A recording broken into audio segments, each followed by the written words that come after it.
La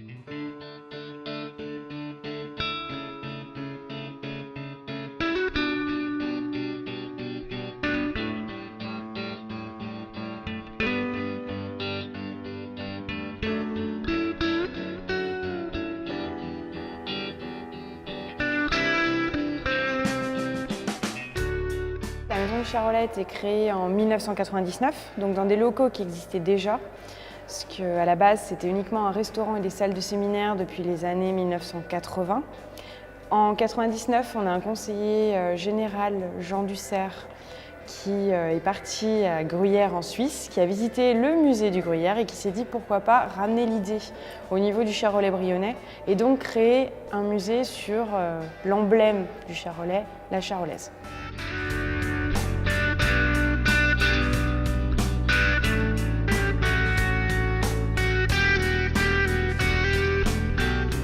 Ça a été créé dans le but justement de proposer au public de vraiment tout connaître sur la charolaise.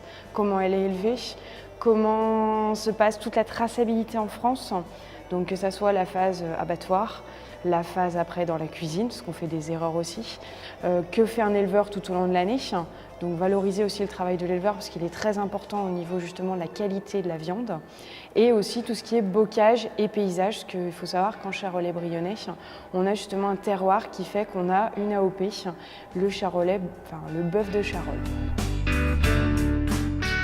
Le musée est conçu en 3 niveaux. La première partie, c'est tout ce qui est passage du pré à l'assiette. Donc on vous explique dans le pré qu'est-ce qui se passe. Ensuite, vous avez tout ce qui est notion l'abattoir, la conservation de la viande, tout ce qui est notion de maturation. Parce qu'il faut savoir que la viande, on ne tue pas la bête le matin pour manger le steak le soir. Il y a tout un travail qui se fait avant. Il y a aussi tout ce qui est notion de cuisine. Donc, par exemple, les morceaux de l'avant sont plus à bouillir ou à braiser. Les morceaux de l'arrière sont plus à griller. Le niveau du dessus, c'est plus le travail de l'éleveur. L'été, l'hiver, en fonction des saisons, le travail s'organise de manière différente. Et on a aussi un film en 3D sur le marché de Saint-Christophe-en-Brionnais. Donc, il y a quand même quelque chose de très important par chez nous. Et le dernier étage, donc tout ce qui est bocage, géologie, les petites plantes qu'on peut trouver dans les prés qui vont faire que des fois on peut avoir tel ou tel goût au niveau de la viande, et un belvédère au sommet. À la fin de la visite, on propose aussi une dégustation, donc où on fait déguster un verre de vin, un peu de saucisson pur bœuf et de la viande grillée, où on réexplique comment bien cuisiner la viande, parce qu'on fait tous des erreurs quand on cuit juste un morceau de viande.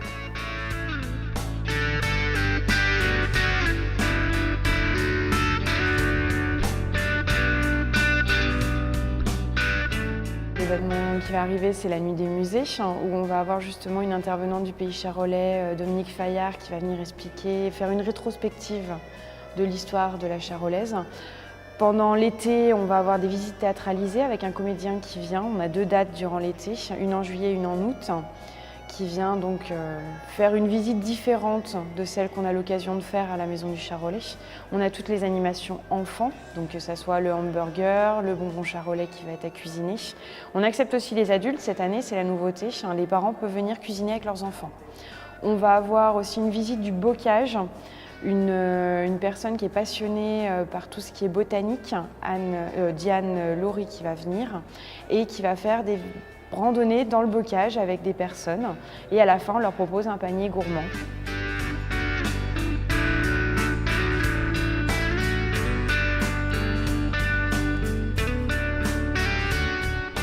On a aussi l'Institut Charolais, on travaille en lien avec eux, qui eux vont plus faire de l'innovation, créer des produits, et là ils ont toute une gamme de produits qui s'appelle le Charolais dans l'assiette, qui va créer des tartinades, des terrines. Là, on a la terrine de pot-au-feu qui a été primée l'année dernière, qui a eu le Miam d'or. Donc voilà, plein de petites innovations qui montrent que le Charolais peut se renouveler et peut proposer des choses variées à déguster pour tout le monde.